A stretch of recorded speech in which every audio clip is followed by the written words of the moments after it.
दोस्तों नमस्कार। एक अखबार के अंदर, एक न्यूज़पेपर के अंदर एक खबर छपती है जिसमें ये कहा जाता है कि जो ईडी के लोग हैं वो राहुल गांधी से पूछताछ कर सकते हैं। पूछताछ के लिए ईडी के लोग राहुल गांधी को बुला सकते हैं। और ये जो खबर है ये बहुत ज़्यादा चौंकाने वाला खबर नहीं है, क्योंकि आपको याद होगा कि कुछ दिन पहले जब राहुल गांधी वायनाड के अंदर थे तभी उन्होंने आधी रात को ट्वीट करके और पूरे देश को ये बात बता दी थी कि ईडी के ऑफिस के अंदर या ईडी के जो अधिकारी हैं वो लोग हमारे ऊपर रेड करने के लिए एक प्लान बना रहे हैं और इसकी सूचना मुझे मिल गई है। तो इसीलिए ये जो खबर है ये बहुत ज़्यादा चौंकाने वाला खबर नहीं है, लेकिन ये चीज़ें क्यों हो रही है, इसके पीछे क्या वजह है उसको समझना दिलचस्प है।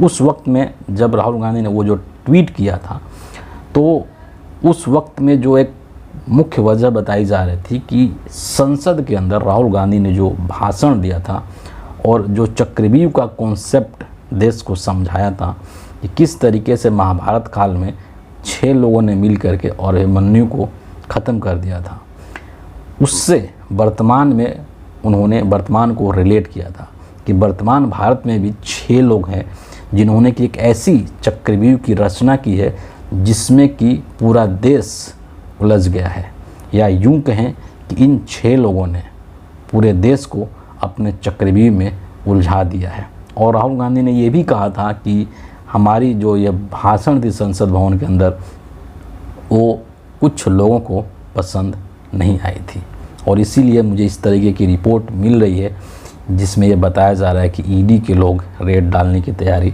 कर रहे हैं। लेकिन मामला जो है अब थोड़ा सा उससे और आगे निकल चुका है।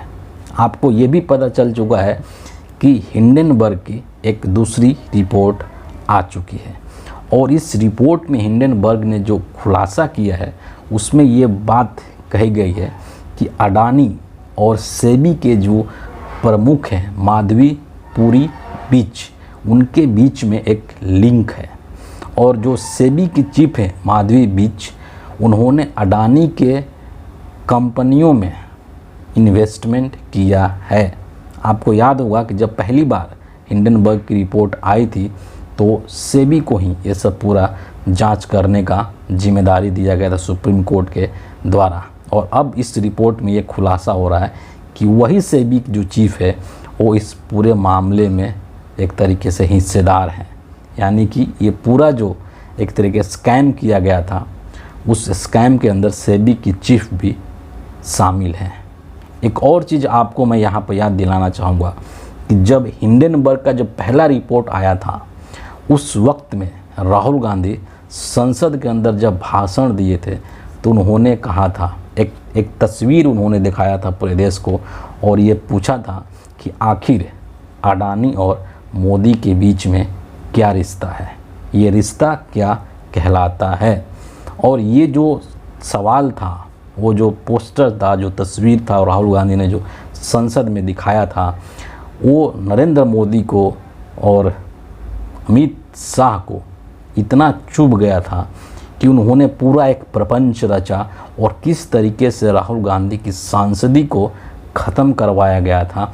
न सिर्फ ख़त्म करवाया गया था बल्कि उनका जो सरकारी आवास था उस आवास को भी एकदम तत्परता के साथ छीन लिया गया था, उनको वहाँ से बाहर कर दिया गया था। ये तमाम चीज़ें उस वक्त हुई थी। और अब जब सेकंड रिपोर्ट आई है तो उस वक्त जिस तरीके से कांग्रेस पार्टी और राहुल गांधी हिंडनबर्ग रिसर्च को लेकर के आक्रामक थी, उसी तरीके से आज भी जब सेकंड रिपोर्ट आई है जिसमें कि एक तरीके से ये अडानी, मोदी और सेबी चीफ के बीच में एक लिंक दिखाता है, तो इस वक्त भी जो पूरी कांग्रेस पार्टी है, जो राहुल गांधी है, वो पूरी तरीके से आक्रामक हैं। और यहाँ तक कुछ लोगों ने तो नरेंद्र मोदी के इस्तीफे की मांग भी कर दी है। और इस पूरे मामले पर जो बीजेपी है, एक तरीके से जो नरेंद्र मोदी है, वो बैकफुट पर है। तो जब जब अडानी का मामला आता है ना, जैसे होता है ना कि किसी के कमज़ोर नब्ज़ पर हाथ रख दीजिए तो वो तिलमिला जाता है। कुछ वही हाल नरेंद्र मोदी का होता है कि जब अडानी का नाम आता है तो नरेंद्र मोदी ऐसा लगता है कि अपना आपा खो बैठते हैं। और अब इस दूसरी रिपोर्ट के पश्चात फिर से एक बार अडानी का नाम उछल चुका है इस स्कैम में। और दरअसल कहा यह भी जा रहा है कि पूरा जो मास्टरमाइंड है वो कहीं ना कहीं नरेंद्र मोदी है। नरेंद्र मोदी के सीधे तौर पर इसमें इन्वॉल्वमेंट है, वो सीधे तौर पर इन सब चीज़ों में सम्मिलित है। तो अब जो है राहुल गांधी की आवाज़ को दबाने के लिए, रोकने के लिए ये जो पूरा प्लान किया जा रहा है कि ईडी का रेड पड़ेगा। और बातें तो यहाँ तक हो रही है कि न सिर्फ पूछताछ होगी बल्कि हो सकता है कि राहुल गांधी को गिरफ्तार भी कर लिया जाए और उनको जेल के अंदर भी डाल लिया जाए।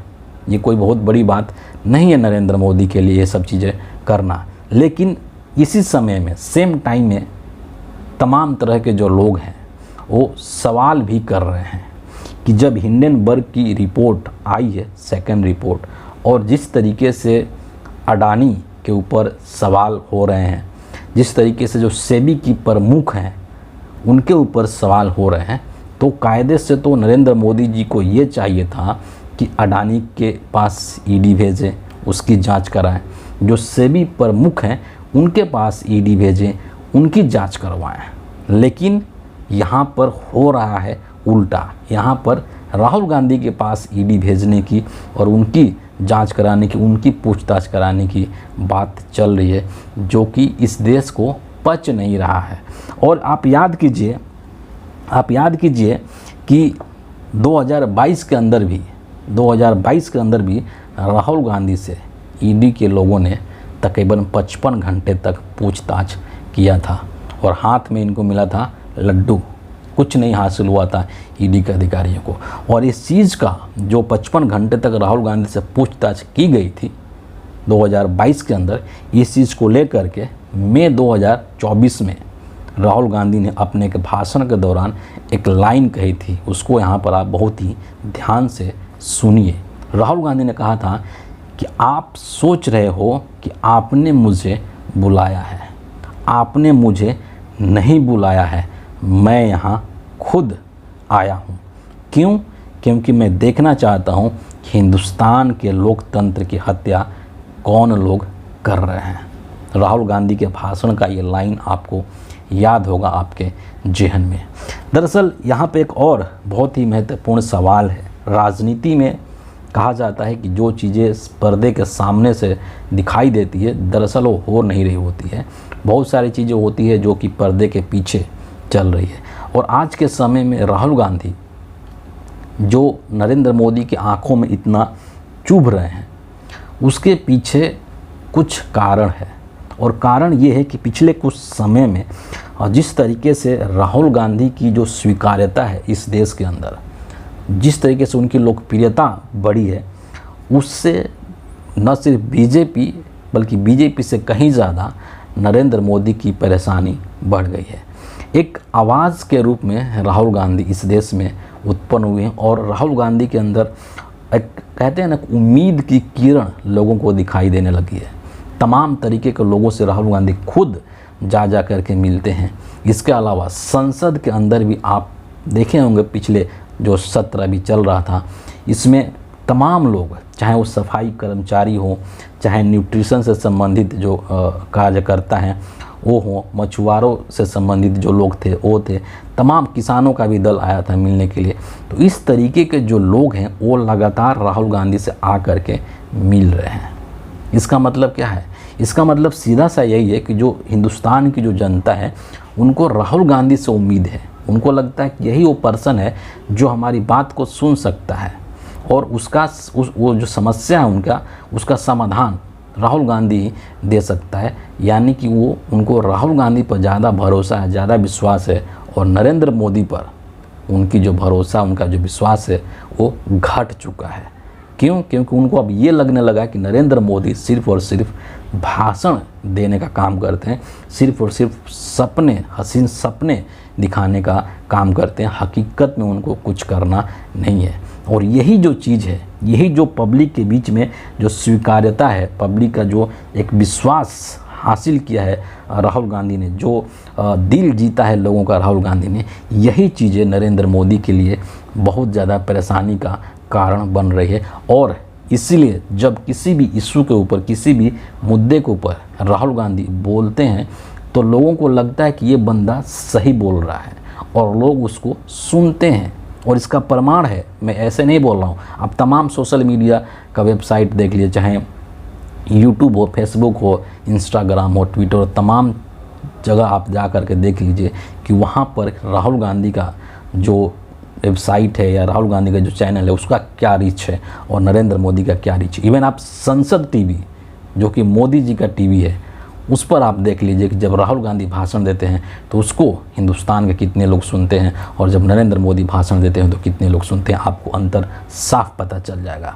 तो राहुल गांधी की ये जो विश्वसनीयता है लोगों के बीच में, जो विश्वास अर्जित किया है राहुल गांधी ने, यही चीज़ नरेंद्र मोदी को इस वक्त में बहुत ज़्यादा परेशान कर रही है। और जब वो इस मुद्दे को उठा रहे हैं फिर से हिंडनबर्ग रिसर्च आने के बाद से, तो ये नरेंद्र मोदी के ऊपर एक बहुत बड़ा क्वेश्चन मार्क लगा रहा है। और इसीलिए कहीं ना कहीं नरेंद्र मोदी राहुल गांधी की आवाज़ को दबाने की कोशिश कर रहे हैं। लेकिन यहाँ पर ये चीज़ भी समझना होगा कि राहुल गांधी, सबसे पहली बात कि एक ऐसा शख्स है जो कि कोई किसी से डरता नहीं है। अगर नरेंद्र मोदी या अमित शाह को लगता है कि इस तरह की हरकत करके हम राहुल गांधी को डरा सकते हैं तो एक बहुत बड़े भ्रम में है। ये ऐसा व्यक्ति है जो फिजिकली टफ तो है ही, साथ में साथ मेंटली भी बहुत टफ है। और इसको राहुल गांधी को और नरेंद्र मोदी जैसे लोग, अमित शाह जैसे लोग किसी भी सूरत में, किसी भी हालत में डरा नहीं सकते हैं। जो डरो मत का जो राहुल गांधी ने नारा दिया था वो एवी नारा नहीं दिया था, वो उनके अंदर की आवाज़ है, उनकी जो मानसिक मजबूती है, दिमागी जो मजबूती है, उस चीज़ का प्रतीक है। चलते चलते एक दो लाइन और है जो मैं आपसे शेयर करना चाहता हूँ।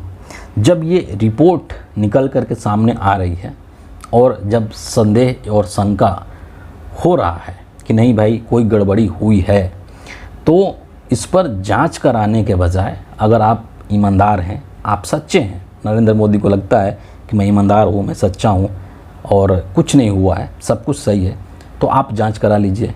जांच करा लेने से दूध का दूध और पानी का पानी हो जाएगा और देश के लोगों को ये भरोसा हो जाएगा कि नहीं, यहाँ पर जो विपक्ष है, जो इंडिया अलायंस के लोग हैं, जो राहुल गांधी है, वो गलत हैं, वो गलत प्रचार कर रहे थे नरेंद्र मोदी के खिलाफ और नरेंद्र मोदी सच्चा है। लेकिन नरेंद्र मोदी जो है वो लगातार जांच से भाग रहे हैं। जेपीसी बनाने का बिल्कुल भी वो तैयार नहीं है, बनाने के मूड में नहीं है। और जांच से जब वो भाग रहे हैं तो ये चीज़ें संदेह को और अधिक बढ़ा रही है। क्यों नहीं आप जांच करवा लेते हैं? जांच करा लीजिए, सब कुछ देश के सामने खुल जाएगा। लेकिन नहीं, मोदी जी जांच नहीं कराना चाहते हैं।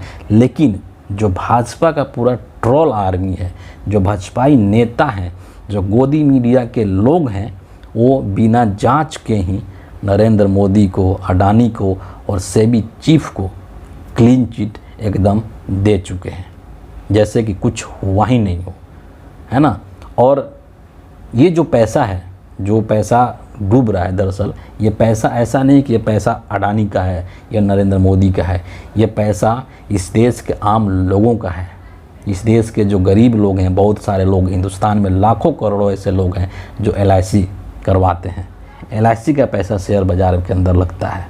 नरेंद्र मोदी का घर का पैसा नहीं है, खेत बेच करके नरेंद्र मोदी नहीं लाए हैं, है ना। तो ये जो नुकसान हो रहा है वो इस देश का नुकसान हो रहा है, वो नरेंद्र मोदी का नुकसान नहीं हो रहा है, वो सेबी के चीफ का नुकसान नहीं हो रहा है। इसीलिए इसमें एक बार जांच होना बेहद ज़रूरी है, ताकि जो हकीकत है वो सबके सामने निकल करके आ जाए। आखिरी बात मैं यही कहूँगा कि अगर नरेंद्र मोदी राहुल गांधी से पंगा लेते हैं, अगर नरेंद्र मोदी राहुल गांधी को हाथ लगाने की हिम्मत करते हैं, तो नरेंद्र मोदी की ज़िंदगी की सबसे बड़ी ये गलती होगी और इसके बाद इनके पास पछताने के लिए भी वक्त नहीं होगा। इस चीज़ को भी आप लिख करके रख लीजिएगा। फ़िलहाल इस वीडियो के लिए इतना ही है। आप सभी का बहुत बहुत धन्यवाद।